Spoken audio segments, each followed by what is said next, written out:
Okay. So scheduling. We're lost on time. Yeah. So one of the big things I keep hearing on Facebook and other areas, we're supposed to be waking up at a certain time, going to bed at a certain time. But I don't think that's the full extent of our scheduling. No, it's not. And I think we need to make sure that talk about the importance of circadian rhythm and that kind of stuff. But the importance of your routine. Yeah. So circadian rhythm, for somebody who doesn't know, is just their body's sleep cycle. Yeah. Sleep-wake cycle.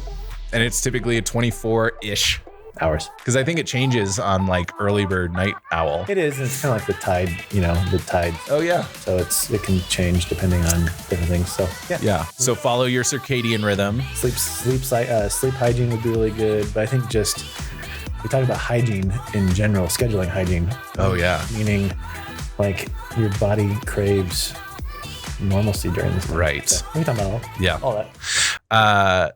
When we're going now. Oh, we are? Yeah, I'm using all of this. I just jumped into it. It was going well. It's good. Hi, camera. Oh, hi. Hi. What's going on? Hey, didn't see you there.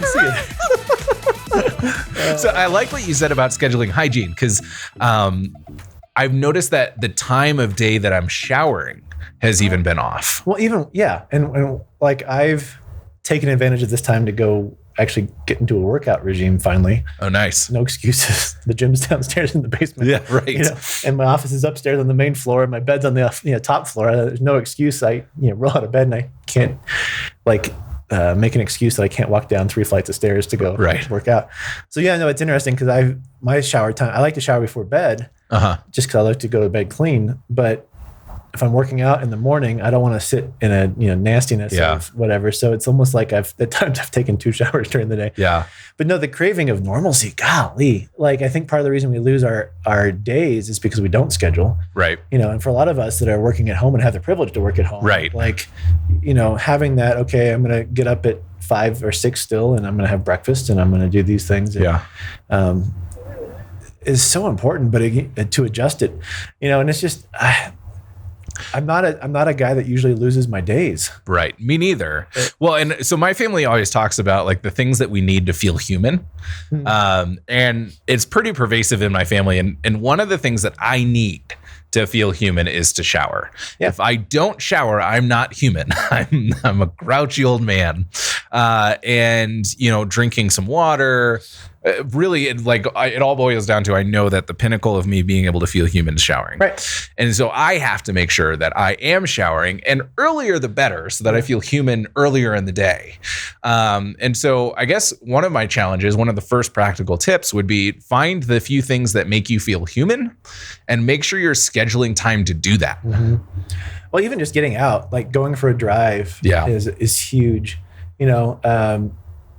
Limiting your contact with people obviously is important because we want to make sure that this virus is killed out in the next couple months. But it's social distancing, not social isolation. Right, exactly. So we had a dear friend come by yesterday, and it was Sarah's birthday, my wife's birthday yesterday. And so she dropped off, doorbell ditched us, dropped off some cupcakes and a gift, but then sat in her car in our driveway, and we stood in our porch and had about a 45-minute conversation. Yeah. Social distancing. But get out and do some stuff like that. Get out, especially as springtime is coming, get out and go for a walk. Yeah. Now there are some cities that are saying that you can't even do that right now. Right. So pay attention, obey the laws and let's, do our part. But even if it's, if you got a backyard, just walk the perimeter of your backyard. Right. Seriously. I think Lowe's and Home Depot and others have a delivery option for flowers. It's like, maybe pick your flowers and do some gardening or whatever. But the schedule piece is huge. Eat breakfast at the same time every day if you can. Eat lunch at the same time. Eat dinner at the same time. Eat those meals. Eat those meals. Drink tons of water. Yeah. Like your body circadian rhythm, your sleep cycle needs normalcy. Yeah. And it's not just tied to sleep. It is tied to food. And if you throw off your feeding schedule, you're throwing off your circadian rhythm. Yep. Yeah, think about it like we were talking about earlier, the tide cycle, and how the orbit of the moon around the Earth affects the tides, and sometimes it's different based on where the moon's placement is. Same thing with our sleep cycle, but sleep hygiene is important. So what I mean by that is do the same thing every night before you go to bed. Yeah. If you're going to wash your hands with lavender soap and wash your face, even that jumpstarts your sleep cycle because your body begins to go, oh. And it's interesting. I've been training myself just to get up at 5 because I enjoy quiet time. I enjoy, watching maybe my favorite show in the morning or that kind of stuff. And I've been getting up at 5 without an alarm. Oh yeah, I just wake up at That's 5, awesome. which is nice. And then I'm tired about 9:30, which drives my wife nuts because she's a night owl. But go to bed when you're tired. Yeah. So I think that's really important. So go forth and schedule some times. Schedule time to get some air, some water, some food, some fun, some work, some hygiene, like some intimacy, some time with people. Yeah.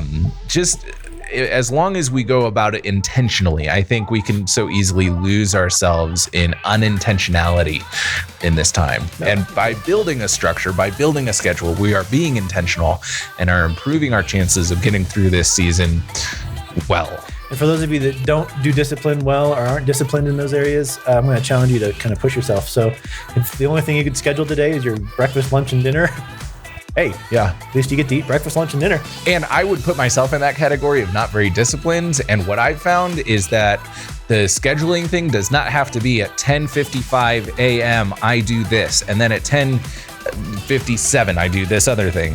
It can be the first thing I do is shower. The second thing I do is eat breakfast. Then I work for this amount of time, and then I eat lunch. Like it doesn't have to be this rigorous numbers thing that I think we always think about it as. And then for those of you that are like me and that like it scheduled to the second, that's okay too. It is okay. Both are okay. Find your way, find what makes you human, and do it. Let us know how we can help.